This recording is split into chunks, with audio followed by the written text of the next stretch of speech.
pó de café, orégano, alguma coisa. Uma narina e outra narina. E colocar algo para ela sentir o cheiro, mas a gente não vai ter aqui, né? Depois a gente vai avaliar o óptico, né? O que você não pode deixar de fazer no ósseo para o óptico são duas coisas. O reflexo fotomotor e a campimetria de confrontação. Mas aqui eu também vou mostrar a campimetria e o fundo de olho. A campimetria não, a acuidade visual e o fundo de olho. Então vamos lá. No reflexo fotomotor a gente vai colocar a luz de um lado. E aí é interessante que eu coloque a minha mão aqui no meio. Por quê? Porque quando eu estou testando o fotomotor direto, eu não quero que a luz escape para o outro lado. Porque eu quero realmente avaliar se houve o reflexo. Porque se eu deixar a luz escapar, a luz está chegando lá diretamente, ele deixa de ser indireto, entendeu? Então eu coloco a mão aqui para avaliar se a pupila contrai desse lado e do outro. Isso é um pouquinho difícil em quem tem olho castanho, mas ela tem contração dessa pupila e da outra. Então reflexo fotomotor direto e consensual, colocando dos dois lados, tá? Reflexo fotomotor direto e consensual, campimetria de confrontação. Eu vou pedir para a Ana ficar em pé. E ela vai ficar a 1 metro de distância de mim, de frente para mim. Vamos fazer igual a gente fez com o Jorge. Cobre o olho, fica olhando na ponta do nariz, você vai me dizer se meu dedo está mexendo ou parado. Mexendo. Parado. Mexendo. Parado. Mexendo. Parado.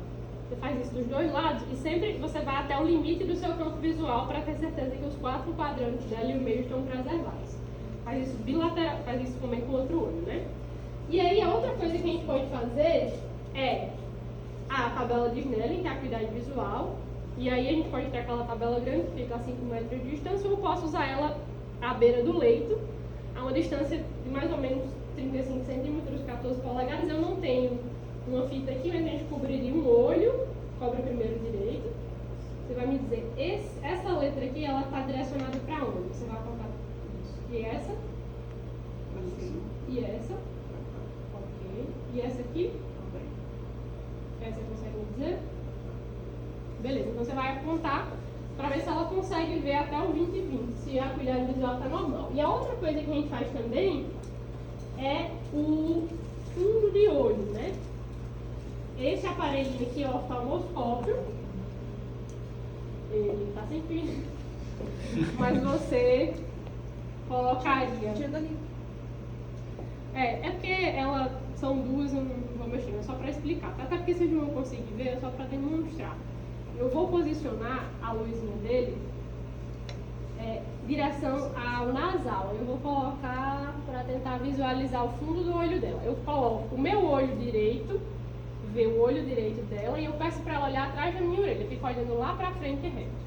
O meu olho direito fica olhando no olho direito dela e o meu olho esquerdo para o olho esquerdo dela. Eu vou tentar visualizar o nervo óptico. Então são essas 4 coisas principais, o número 2.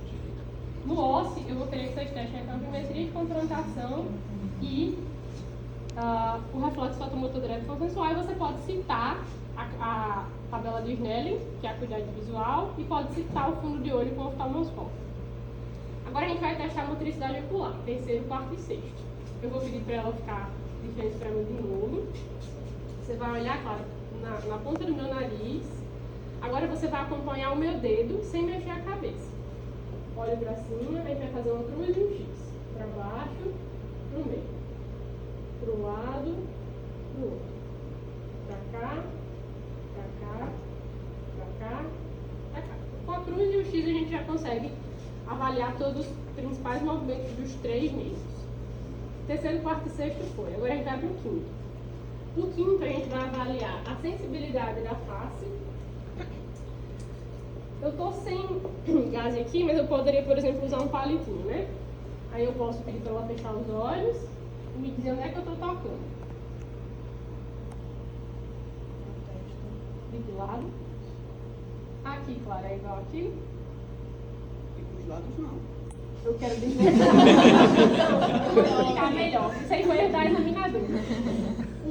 A forma que você sente aqui é igual aqui ou você tem alguma dormência em algum dos lados? lado? É igual. É igual. Aí a gente testa com gás, um algodão, certo? Vai ter lá. Você vai passando o algodão e a gás no rosto, na testa, na bochecha, na região da mandíbula. Sempre, lembrando que vocês estão testando o território de trigêmeo, não é para testar aqui na cabeça, ou então aqui no pescoço, isso aí não é território de trigêmeo. O sexto a gente já testou quando movimentou o olho. Outra coisa que a gente vai testar no quinto é a mastigação. Você vai fazer assim, morder com força. Você pode só palpar aqui na seta, né? Pode palpar temporal? Pode, porque temporal também é. Então, palpação, temos que cair na seta. Aí o sétimo é a mimica facial. Então, eu peço ela fechar os olhos com força, abrir o olho, franzir a testa, dar um sorriso, Se a pessoa tiver uma prótese. Uma coisa importante é você tentar abrir o olho, fecha o olho com força. Você tentar abrir o olho do paciente. Por quê? Às vezes a pessoa, ela consegue fechar os olhos, mas existe uma fraqueza no fechamento da pálpebra. Quem fecha o olho é o sétimo. Quem abre o olho é o terceiro. Então, isso aqui quem faz é o sétimo e quem abre é o terceiro. Porque o levantador da pálpebra, né, vai ser o terceiro e o orbicular do olho vai ser o sétimo. Aí se ela ficou fácil você abrir, aí é problema também. Não sei. A pergunta dela foi o seguinte, tá? Muito boa a pergunta. Eu não tinha explicado. Fecha o olho. Finge que você não tá fechando esse aqui com força. Você consegue isso. Fecha o outro direito com força. Isso. Aí vamos supor que o esquerdo eu consiga abrir, né? Ela tá fechando, mas tá fraquinha. Então ela tem um problema no sétimo do lado esquerdo, certo? Quando a gente fala de nervo craniano, geralmente o problema geralmente é ipsilateral. Se a minha lesão for no núcleo do nervo ou no nervo, geralmente é ipsilateral a lesão. Por exemplo, se ela não conseguisse mover lateralmente esse olho aqui, então o problema é no sexto do lado esquerdo, certo? Beleza, então a gente já viu quinto, sexto, sétimo, agora a gente vai para o oitavo. O oitavo, a gente não costuma testar tanto de rotina, mas eu vou pedir para vocês fazerem só o seguinte. Eu não gosto do oitavo, né? O oitavo é do equilíbrio, etc. Mas assim, o oitavo, o que é que você pode fazer? Você esfrega a mão e pergunta se o paciente escuta igual dos dois lados. Você ouve igual dos dois lados? Isso é uma forma grosseira de testar a parte coclear. E outra coisa que a gente vai fazer é o teste de Rini-Weber. O teste de Rini-Weber é o seguinte. A gente ainda não viu, mas é um teste que avalia a condução, avalia a parte da condução aérea e óssea, avalia também a parte coclear. Você aciona o diapasão, coloca aquele epineumastôide. Você está conseguindo ouvir? Quando você parar de ouvir, você diz, parou.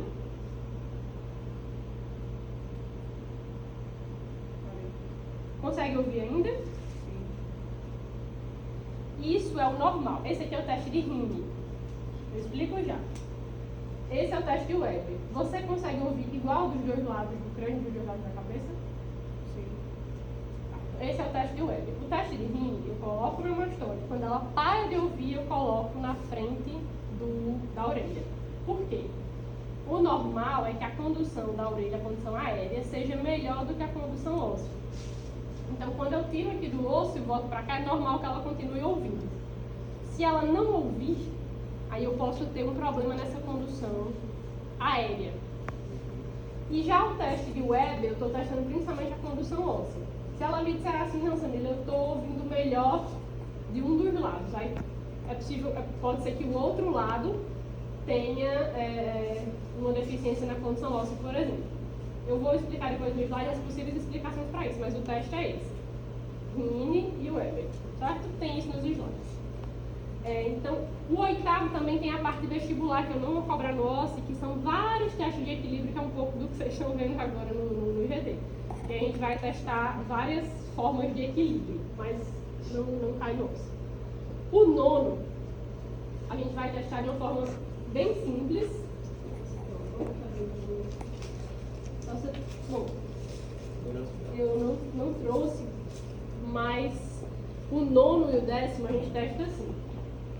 Se você não tiver abaixador de língua, você pode só pedir para o paciente abrir a boca Abre bem na boca, diga ah, língua pra fora, diga ah. Pode dizer mais, ah.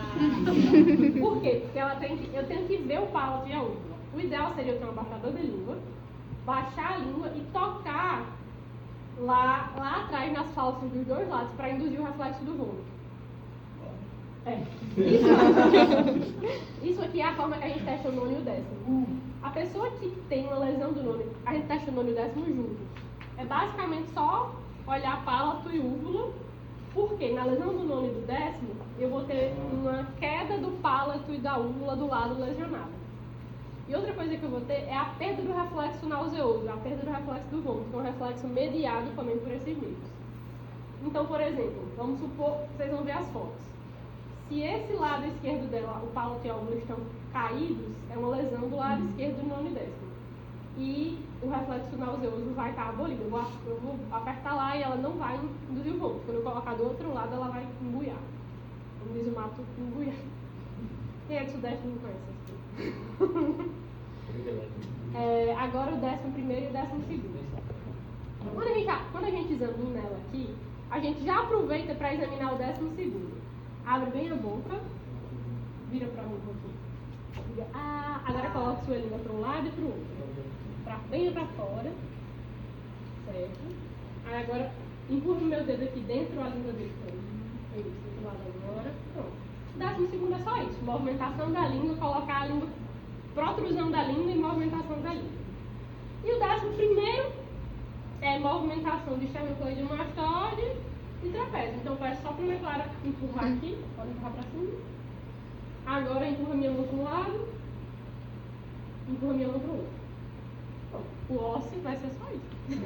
Rapaz, Só isso. 10. Só nessa estação. Que pediu licença também. Lavar as mãos. Mas